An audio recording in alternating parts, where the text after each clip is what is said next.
Take a look at these. Ed Norris is a former commissioner of the Baltimore City Police Department. Can you explain this? No.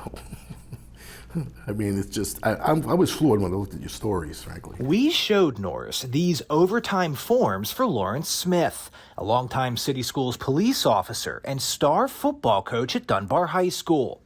Since 2020, Smith has earned at least $218,000 in overtime, the most of any Baltimore City School officer.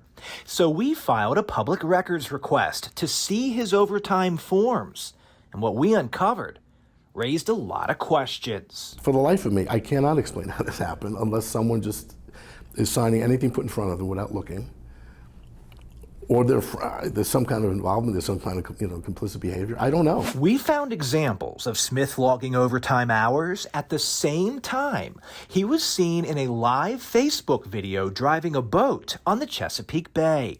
We found forms where it appeared he was paid twice for working the same overtime hours. And now, we found examples where Smith was paid overtime while he was working his normal shift. Look at this overtime form for June 18th, 2021. The box is checked that Smith worked his normal shift from 8 a.m. to 4 p.m., but Smith also logged 5 hours of overtime from 8 a.m. to 1 p.m., which is during his normal shift.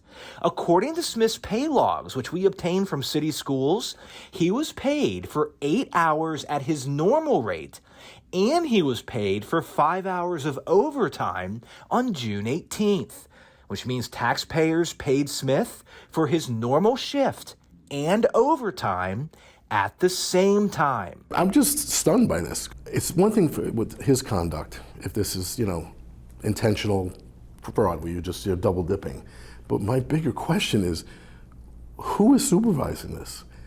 I mean, who's signing these? Well, this overtime form was signed by Smith, his commanding officer, Alfonso Small, and his supervisor, Danina White.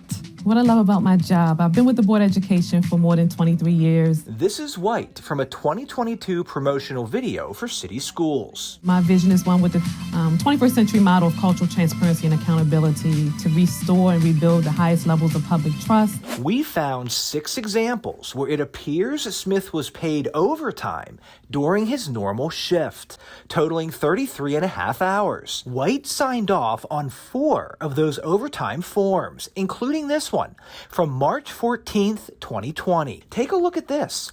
White approved Smith for working his normal shift of 8 a.m. to 4 p.m., and she approved 8 hours of overtime, which were also worked from 8 a.m. to 4 p.m.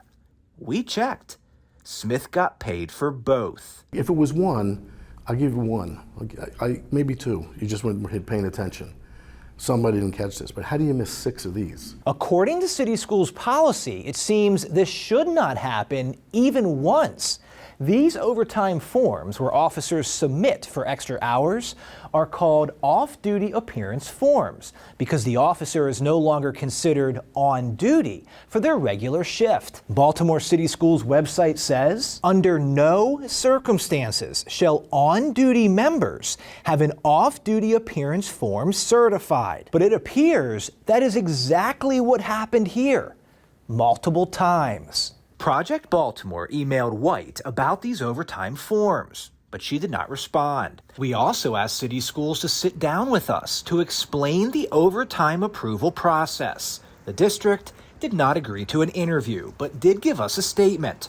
It did not answer how an officer could be working a regular shift and overtime at the same time, but said, for officers who work OT for a third party, compensation depends on the employer, their rules, the contractual obligations with the police union, and other factors. So Project Baltimore reached out to multiple sources in the City Schools Police Department who told us it is not possible to work regular hours and overtime hours at the same time, regardless of who is paying the overtime, City Schools or third party. To just not cooperate or not even give an explanation as to why, I don't understand. You've got all kinds of trust issues with the government in general here. So you have kids with textbooks that are decades old, and then you have, potential waste. And if this is one, how many others are there? What else are we missing here? I'm Chris Pabst, and this is Project Baltimore.